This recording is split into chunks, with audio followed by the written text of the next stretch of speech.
A group of volunteers and residents associated with the Loveland Resource Center have raised a series of urgent concerns regarding its operations. They report ongoing confusion and inconsistency around posted rules and hours of operation.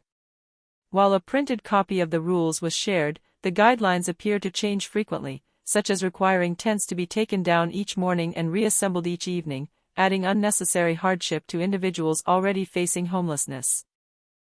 They request that rules be clearly posted and consistently followed. When one volunteer arrived to deliver supplies, they were asked not to speak with patrons, despite encountering several new arrivals who lacked basic items like tents and sleeping bags. This further isolates already marginalized individuals. Volunteers have stepped in to provide life-saving materials, but they emphasize that this is ultimately the city's responsibility. Another pressing issue is the lack of storage. Residents have nowhere to keep their belongings. A simple interim solution, such as providing yard or recycling carts, could ease this burden until a long-term shelter plan is implemented. It has also been reported that up to 50 people were sent to another city via bus tickets when the shelter closed, and the group is seeking confirmation on who arranged and funded that relocation. Additionally, there have been long-standing complaints about mistreatment by an overnight staff member, including verbal abuse, theft, and interference with mail and medications.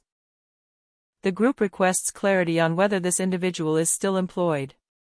Regarding facilities, they ask how many restrooms and showers are currently available, and what condition they are in. They were told that if the center reached capacity, the camping ban would not be enforced, and they seek confirmation on this point. There is also confusion about motel vouchers. Who holds them, how many are available, and what rules govern their distribution.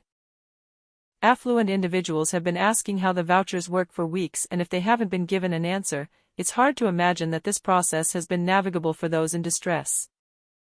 They request details on which organizations have contracts or agreements with the city to provide these vouchers. No information has been provided regarding how many of these vouchers are actually being offered or used, and to which lodging establishments. On the day the encampment was dismantled, temporary shelter options such as safe lots or natural areas were discussed, but no decisions were made. The group asks for an update on the status of those discussions. Finally, they have heard reports of a disabled female patron passing away last week and are seeking confirmation. If true, it's much more likely that this will be covered up than reported. These concerns are numerous and deeply impactful, and the group urges transparency and updates for the sake of the unhoused community and the public.